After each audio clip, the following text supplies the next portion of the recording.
Nakajima, a young lad, is frequently bullied by his fellow students because they see him as a talentless boy. Momo stands out among the people who torture him as one of the main attackers who continuously picks him out for pleasure. One day, the teacher walks into the classroom with two new pupils, the attractive Kyoya and the joyful Nana. When questioned about their powers, Kyoya keeps mute, whilst Nana readily admits to being able to read people's minds. This revelation surprises and disturbs the other students, because having one's thoughts revealed to another person may make anyone feel uneasy. Nana is forced to seat next to Nakajima, and with her mind-reading abilities, she immediately understands the extent of his bullying.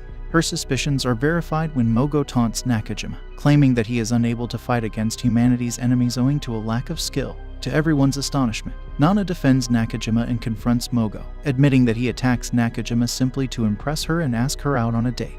Nana flatly rejects Mogo's, humiliating him in front of his classmates. Later, the class gets a chance to choose a class president, and Mogo offers promptly, believing himself to be the strongest. Another pupil, Seiya, who can manipulate ice, walks forward as well. Nana, much to the annoyance of Mogo and Seiya, asks that Nakajima be considered as well. To settle the matter, Highway proposes a duel between the three candidates. Nakajima is not enthusiastic about the duel and doesn't understand why Nana sees him as a potential class president. However, he obliges when Nana asks him to show her around the island after school. During their conversation, Nana explains the downside of her mind-reading ability, causing her discomfort in public places and the consequent lack of friends. Nakajima eventually reveals that he has been hiding his own talent, as he didn't want their enemies to know about it. After eating together, Nana asks Nakajima to take her to a place where she can see the sea, so Nakajima takes her to a cliff. While talking, a sudden, strong wind pushes Nana over the edge. Nakajima manages to grab her hand and save her. They wonder about the strange wind, unaware that Kyoya in the teacher's room is going for students' information. The next day, a battle takes place between Mogo and Seiya after Nakajima withdraws from the race. However, when Mogo loses against Seiya, he explodes in rage, putting everyone in danger. Nakajima is compelled to utilize his skill to stop the fireball while also protecting his classmate. Nakajima is elected class president as a result of his courageous actions. Nakajima recognizes Nana's importance in his election and asks her to the cliff to show his thanks. Nana, curious about Nakajima's strength, begs him to hold her hand. She then pushes him down the cliff, forcing Nakajima to cling to live. Nana explains at that point that she was never able to read people's minds. It was all fake. In reality, she is a brilliant observer who can discern people's thoughts and emotions down to the slightest of details. She adds that her purpose is to destroy powerful persons with the potential to become leaders of the enemy of mankind, such as Nakajima. Nakajima's grasp slips as a result of Nana's disclosure, and he falls into the ocean. Nana then receives a text message confirming that she has successfully eliminated Nakajima, who was considered a future threat to humanity. A long time ago, it was revealed that the true enemies of humanity were not monsters, but humans with special powers known as talented individuals. Over time, more and more children with these powers were born, causing chaos and destruction.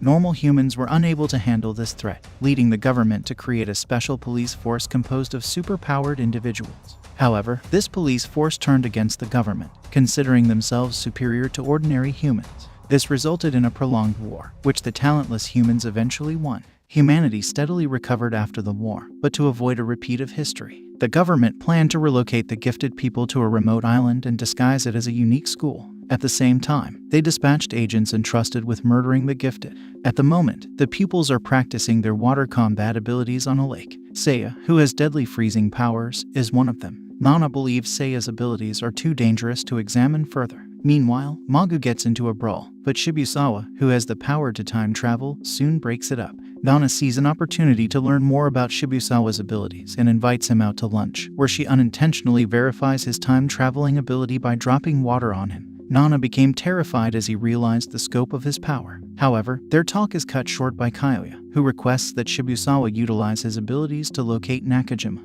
Nana doesn't want Shibusawa to find out the truth, so she diverts the subject by claiming Nakajima is unwell. But Kyoya suspects something is wrong since Nakajima has not returned to his room, and Nana is the last person who saw him. To avoid suspicion, Nana pretended to read Kyuei's mind and accuse him of being an imposter, successfully distracting Shibusawa. To further cover her tracks, Nana spread a rumor that Nakajima had been attacked by a monster. She pretended to be frightened, convincing Shibusawa and further piquing Kyuei's interest. Shibusawa decides to use his time-traveling ability to investigate Nakajima's disappearance. Upon his return, Shibusawa informs Nana that Nakajima was with her on the cliff, but ran out of energy before witnessing anything further. Mana is relieved that he didn't see her push Nakajima off the cliff. However, she understands the necessity to remove Shibusawa in order to defend herself.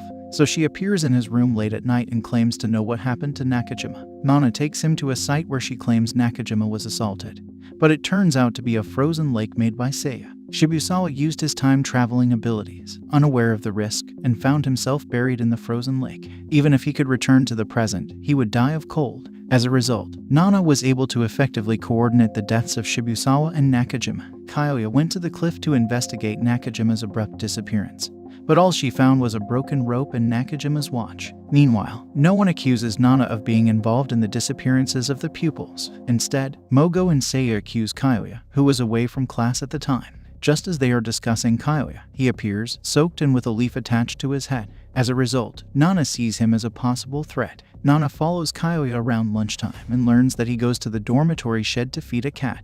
Later, they run into one another in the corridor, and Nana can't stand the leaf on Kyoya's head any longer. She mentions it to him, and he is touched by her kindness. Unexpectedly, Kyoya asks Nana to be his friend and invites her to his room. There, Kyoya reveals his true purpose for coming to the island, investigating his sister's disappearance 5 years ago. He further discloses that he found Nakajima's watch during his investigation. Nana becomes even more convinced that Kyoya must be eliminated, and she believes she has found a way. While in Kyoya's room, Nana discovers that he has no sense of smell. The following day, Nana executes her plan to kill Kyoya by filling the dormitory's shed with gas, intending for him to ignite it while using the stove to warm the cat's milk.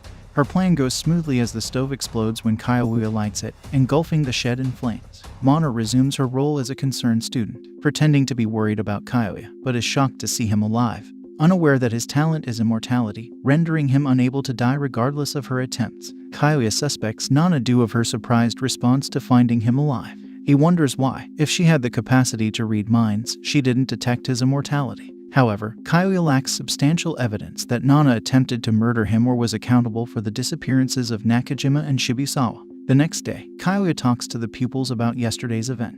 Instead of openly involving Nana, he vaguely indicated that it was the work of the enemy who had attempted to assassinate him. The kids are dubious since they think the enemy wasn't on the island. Meanwhile, the females in the class are delighted when Mikairu receives a love note from an unknown person, requesting that we meet after school. Mikairu, who has a gift for healing wounds, is pleased by the love letter, but cures Nana's harmed leg as soon as she observes it. Mikairu's method of healing required licking the wounds, but it came at the expense of shortening her own life. Unfortunately, the sender of the love letter didn't show up, and Nana instead emerged, revealing that it was all a joke arranged by their classmates. Mikairu is devastated by the betrayal, but appreciates Nana's honesty. Later that night, Nana contemplates how to kill Mikairu, knowing that injuring her would be futile due to her healing abilities. The only viable option seems to be stabbing her in the back to prevent her from healing the wound.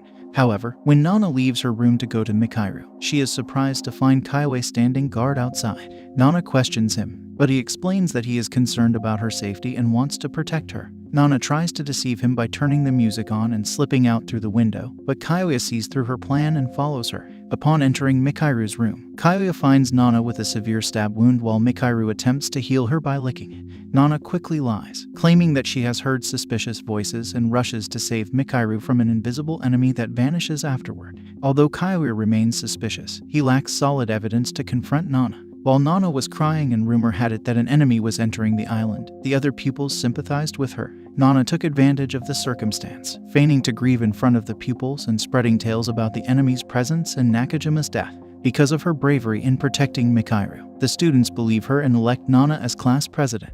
Nana promptly used her power, with the kids backing, by asking Mikairu to gather information about everyone's skills in the class. Despite claiming that she no longer suspects Nana, Kyoya continues to interrogate her and study her behavior. Nana's back wound resembled a stab from a knife or an ice pick, confirming her allegation of being assaulted by a monster. Although Nana disliked his skepticism, she respects Kyoya's keen instincts and deduction. To make the next murder look more mystical, she devises a new weapon: poison needles. Tsunakichi, a student who claims to see the future, contacted Nana later that night and showed her images of his visions. Nana was pictured in one photo intending to hurt Tsunakichi during a future event. Nana feigned ignorance and denied any intention to harm him, so Tsunakichi tries to prove his ability by taking her to the cafeteria and explaining his ability. Tsunakichi also blackmails Nana into becoming her lover by displaying evidence that she murdered Nakajima. Nana, with no other option, chooses to obey him. He leads her to his room and asks her to massage his back. Nana considers murdering him during a massage, but she chooses to wait to prevent notice from other students present.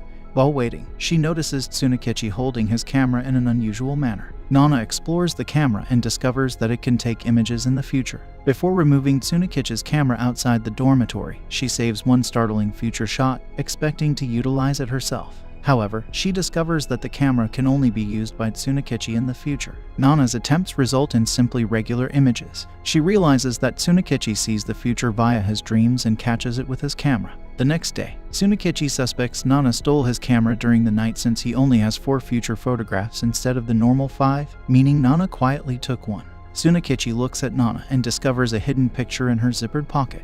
Nana is shown in the photograph dead and restrained by ropes. Tsunakichi feels this indicates Nana will die tonight instead of him. He invites Nana to meet him in the shed at 10 p.m. to verify his belief. Nana, on the other hand, is planning on killing him. When Tsunakichi enters the shed, Nana inadvertently drops the poison needle box she had prepared. As a result, she resorts to strangling Tsunakichi's neck with a rope, as shown in the first photograph. Tsunakichi, surprisingly, is prepared and manages to release himself. Nana takes advantage of the situation and stabs Tsunakichi's arm with a poison needle, causing him to fall. Tsunakichi is perplexed in his dying moments as to how he came to be dead while Nana is still living. Nana then says how she tricked Tsunakichi into falling into a trap by taking a selfie on his camera and misleading him into thinking it was one of his dream photographs. Before he dies, she shows him the actual one. Shortly afterward, Kyoya and Mikairu arrive at the shed, searching for Tsunakichi. They get heard about Nana and Tsunakichi's relationship in the fake photo Kyoya found earlier. Nana had anticipated their suspicions and concocted a story, claiming that Tsunakichi was attacked by an enemy. While Kyoya is skeptical, Nana provides an additional explanation, revealing that Tsunakichi had taken nude photos of her and blackmailed her into being his girlfriend. This revelation convinces Kyoya. Consequently, Nana is allowed to leave. Nevertheless, Nana makes the daring choice to retrieve the remaining photographs of the future from Tsunakichi's room.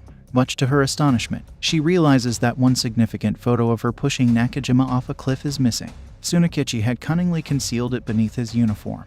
And now Mikairu stumbles upon it in the shed, completely oblivious to the gravity of the situation. Nana plots to kill Mikairu, but decides to do it later. Mikairu inquires about the photograph as he hands it to her. Nana, pretending to be unaware of the contents of the photograph, explains that Tsunakichi's skill wasn't always correct. The day following Tsunakichi's burial, Kiwi advises doing an autopsy on his body. But before he could uncover the casket, Tsunakichi unexpectedly awakens. Shinji, a student with the power to manipulate corpses, was revealed to be the mastermind behind this. Yuka, a girl at the funeral, chastises Shinji for his conduct. Shinji expresses his desire to find out the actual cause of Tsunakichi's death, rather than doing an autopsy. Kyoya advises talking to Tsunakichi directly. Nana attempts to interfere, fearful of being exposed for her own deeds, and claims to hear Tsunakichi's spirit screaming for him to be let to rest in peace. The students believe Nana and request that Shinji stop his necromantic practices. Shinji agreed, letting Tsunakichi to return to the casket. The next day, Nana visits Yuka in an attempt to obtain information on Shinji. She couldn't learn much, though, because Shinji hardly attends classes and spends the most of his time in his room. Nana resolves to pursue Yuka to find out the truth about Yuka and Shinji's relationship.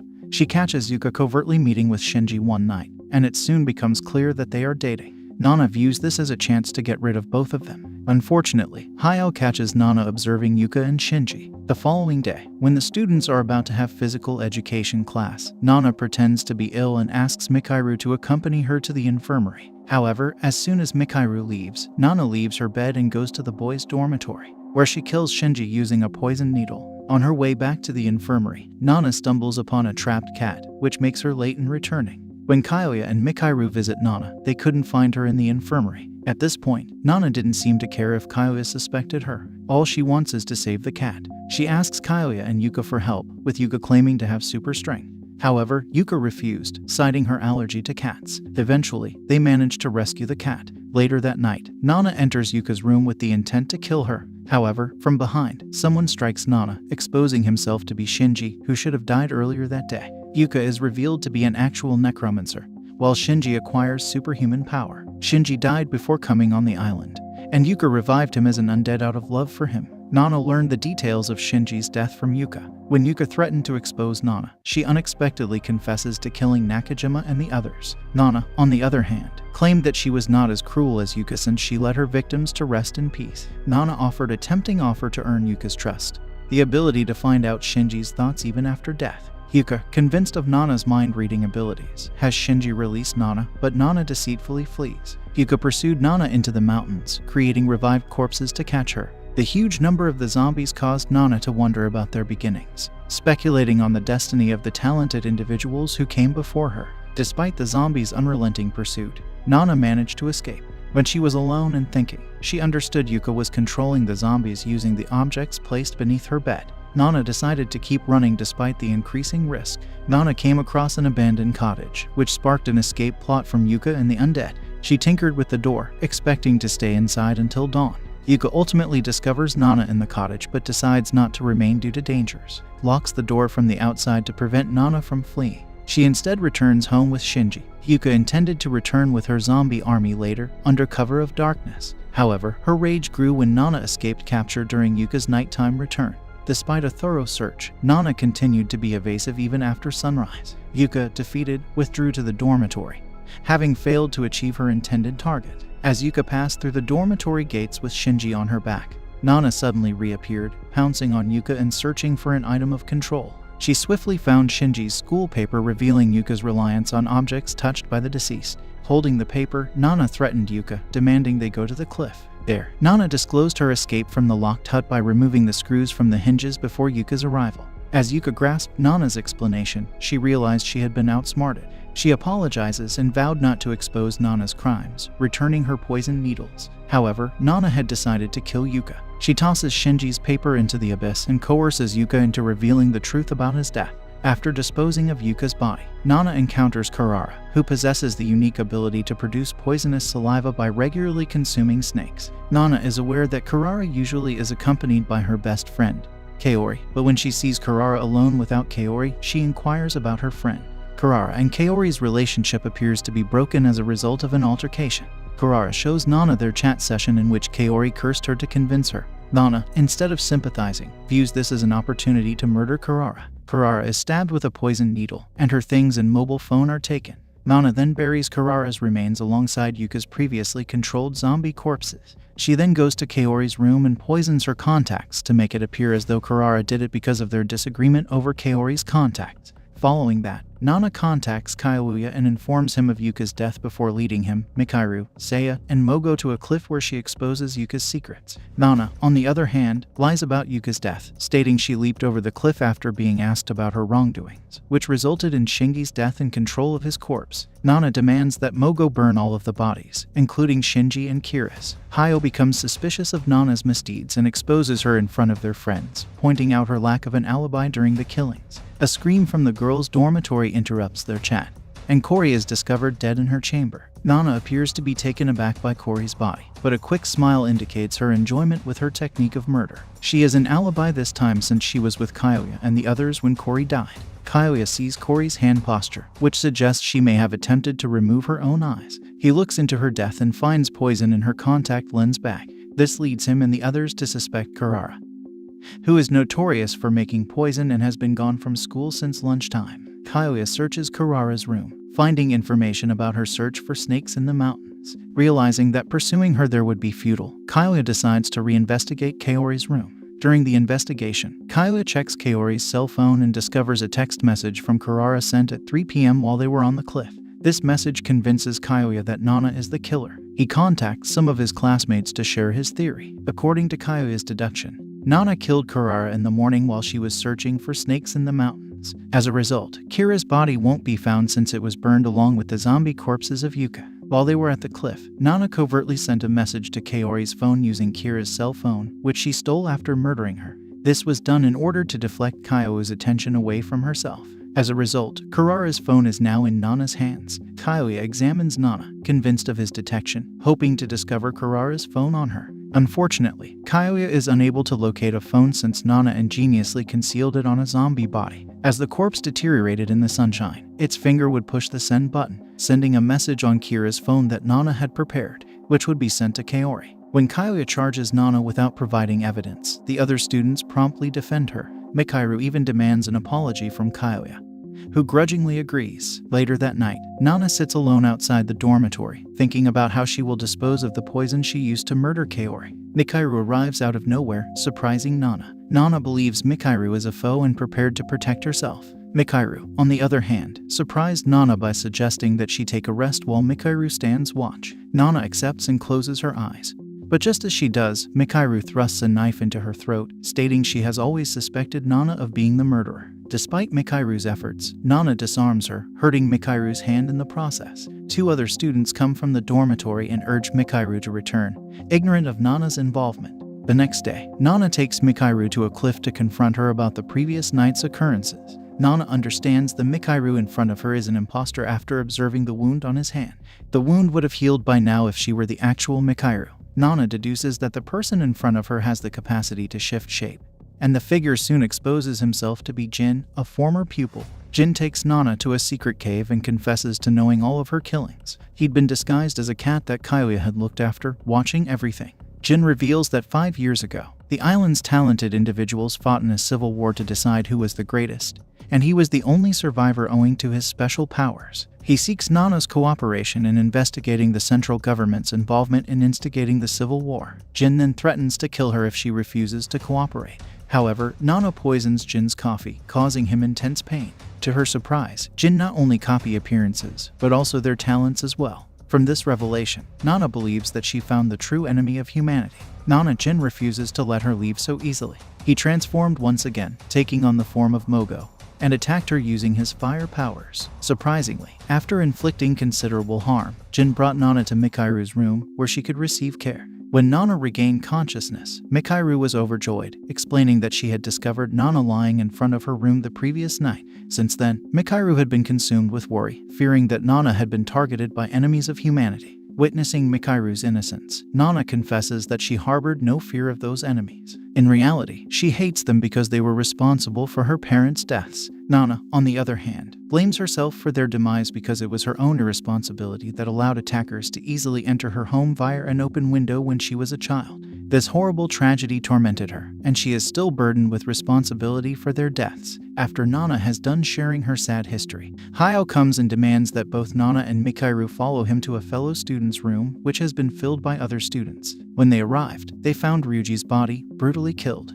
Unlike in past cases, Nana is not suspected of the crime this time. Kyoya, posing as a detective, questioned Mogo, whose room was close to Ryuji's. Mogo had been in his room all night, teaching his 3 minions, and none of them had heard anything from Ryuji's chamber. Kyoya then questioned Mogo's 3 minions and asked them to demonstrate their abilities to him. The first guy interviewed merely has the ability to change his voice, the second can produce an astral projection, and the third is a magnetic man. Ryuji's girlfriend, Fuko, who discovered his lifeless body, appears suspect, especially once Kyoya discovers her power to manipulate the elements. Kyoya asked Fuko to show off her skill, so she summoned a blast of wind, which happened to coincide with Ryuji's death in his chamber, where the window was completely open, enabling air to enter freely. Just as Kyoya was ready to begin the investigation, her teacher calls to say that the school officials are on the phone. It turned out that Kyoya had reported the murders at school to them. This forced Nana and Mikairu to continue the investigation without Kyoya's assistance. They managed to find evidence suggesting that Ryuji had opened his bedroom window not to invite the wind in, but rather because he realized he was in danger and attempted to escape.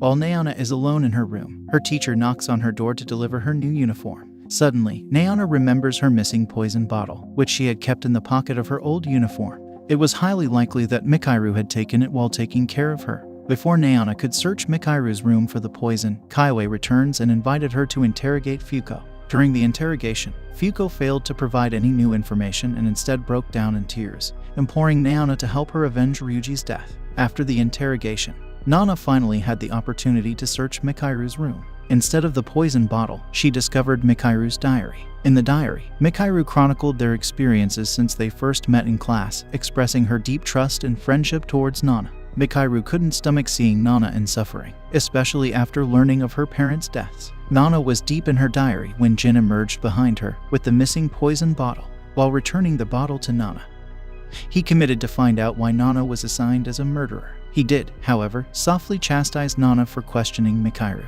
underlining that Mikairu was a sweet girl who had always treated Nana well. Jin thought it was ridiculous that Nana would distrust her. Jin asked Nana to check Mikairu's restroom before leaving, since he was concerned about her long absence. Nana was shocked to see Mikairu paralyzed in the bathtub. Nana prioritized Mikairu's safety and devoted 2 days to her care. Mikairu eventually regained consciousness, explaining that she had collapsed while utilizing her powers to help a cat. Jin approached Mikairu with an injured cat, asking for her help. Mikairu successfully saved the cat, but her overuse of her powers led her to pass out while being washed. During this period, Jin came upon a dead rabbit with a neck wound identical to the rescued cat's. Realizing that the person responsible for harming the rabbit was still present, Jin confronted them. He stated that he was aware of their involvement in Ryuji's death. Despite his lack of care for the killer's next victim, Jin urged that they stop injuring and murdering innocent animals. The scene shifts to the central government office, where the committee orders Nana's mentor to go to the island. However, his mission is not to save the talented individuals, but to expedite the process of eliminating them. Back on the island, Mikairu appears to be recovering gradually, prompting Nana to remember that she had wasted a lot of time caring for Mikairu. She realizes that she must return to her work of killing the students, and she has already selected her next target, Falcol. If her superiors were to find out that she had taken care of Mikairu instead of killing her, they would surely execute her. While she values Mikairu's life over her own, Nana wants to understand why Mikairu has shown her such kindness and has healed her wounds multiple times. Mikairu reveals that she had a friend who died of cancer, and ever since then, she has regretted her inability to heal her best friend. Michiru's abilities can only cure outside wounds and not lethal diseases such as cancer. That is why she has been attempting to heal Nana in order to avoid losing any more friends. Nana is emotionally moved by Mikairu's story, which causes her to hesitate in carrying out the mission of murdering Mikairu. Mikairu pays Nana a visit in her room to express her concerns over Nana's parents' deaths, informing her that Nana could not have been involved in any way. They later become best friends, exchange presents, and have a great time together. Jin, on the other hand, warns Nana that Mikairu may be in danger because he saw her walking towards the shore. Nana goes to find Mikairu, but she receives a call from her mentor, who orders her to kill all of the pupils on the island. Meanwhile, Mikairu meets the murderer but is saved just in time by Nana. Nana is hurt in the process, but she insults Mikairu in order to get him to leave her. Mikairu flees, and the assassin, Rentaru, attempts to kill Nana. Kailia, on the other hand, strangles Rentaru's true body, rescuing Nana. Nana is seriously injured and on the verge of death, but she takes relief in the thought that she has finally met an actual friend. Mikairu unexpectedly returns and cures Nana's injuries, but at the cost of her own life. Following that, a sad Nana hugs Mikairu's body, sobbing in anguish since she has lost her one true friend.